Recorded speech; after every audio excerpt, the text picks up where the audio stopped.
नमस्कार सर्वांना। आज आपण आहोत नेपाळ येथील पशुपतनाथ मंदिरामध्ये। पशुपतनाथ या ठिकाणी यायचं कारण म्हणजे आपण 12 ज्योतिर्लिंगाची यात्रा करत असताना जे केदारनाथ हे ज्योतिर्लिंगी त्याचा अर्धा भाग इथं आहे आणि अर्धा भाग केदारनाथला आहे। त्याचं एक पूर्ण एक आख्यायिका आहे।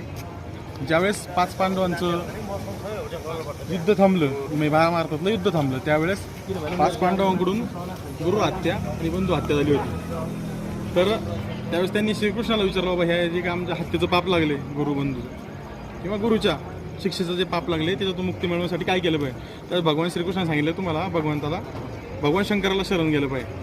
भगवान शंकराला शरण जायचं म्हटलं, भगवान शंकर हे पर्वतावर होते त्या ठिकाणी। तर मग सगळे 5 पांडव केदारनाथला गेले। केदारनाथला गेल्याच्यानंतर त्यांना इथं असं समजलं की बाबा भगवान शंकर हे नंदीच्या रूपामध्ये आहेत केदारनाथ या ठिकाणी। तर मग केदारनाथ सगळे तिकडे हे सगळे 5 पांडव शोधत केदारनाथला गेले भगवान शंकराला। तर गेल्याच्यानंतर त्यांना असं समजलं की भगवान शंकर हे नंदीच्या रूपामध्ये त्या ठिकाणी आहे केदारनाथला। पण तिथं केदारनाथला इतके नंदी होते की त्यातले भगवान शंकर कोण हे ओळखणं थोडंसं अवघड होतं। म्हणून युधिष्ठिरनी भीमाला सांगितलं, जर आपल्या भगवान शंकराला जर शोधायचं असेल तर आपलं काय करावं लागेल, तू एक काम करीत जे काही पर्वत आहे त्या पर्वताच्या 2 पर्वताच्या वरती पाय ठेव। आम्ही जे काही सगळे नंदी आहेत ते सगळे असे उसकत तिकडे आणतो आणि ते तुझ्या दोन्ही पायाच्या मधून जाते। त्यांना नक्की माहिती होतं की भगवान शंकर हे काय भीमाच्या दोन्ही पायाच्या मधून जाणार नाही। असं लक्षात आल्यानंतर भीम उभा राहिला।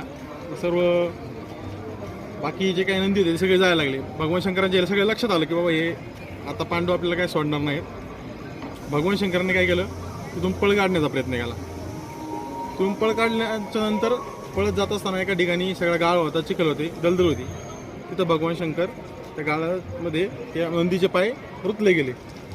हे भीमाच्या लक्षात आल्याच्या नंतर भीमानी भगवान शंकराला म्हणजे त्या नंदीला पाठीमागून मिठी मारली। मिठी मारल्याच्या नंतर भगवान शंकराचं ते काय मागचं शरीर आहे ते केदारनाथ या ठिकाणी राहिलं आणि पुढचं जे काही शीर आहे ते या ठिकाणी पशुपतीनाथ या ठिकाणी राहिलं। अशी ती आख्या आहे। म्हणून जे शीर आहे ते तिकडे आणि मागचं शरीर हे इथे, म्हणजे हे दोन्ही केल्याशिवाय हे पूर्ण जे काही दर्शन आहे केदारनाथ 12 ज्योतिर्लिंगमधलं ते दर्शन पूर्ण होत नाही। अशी इथली आख्यायिका आहे। आपण पाहिलं तर आता हे मी सांगत असताना इथं नंदी सुद्धा आलेला आहे, आपण बघू शकता इकडे पाठीमागं। इकडे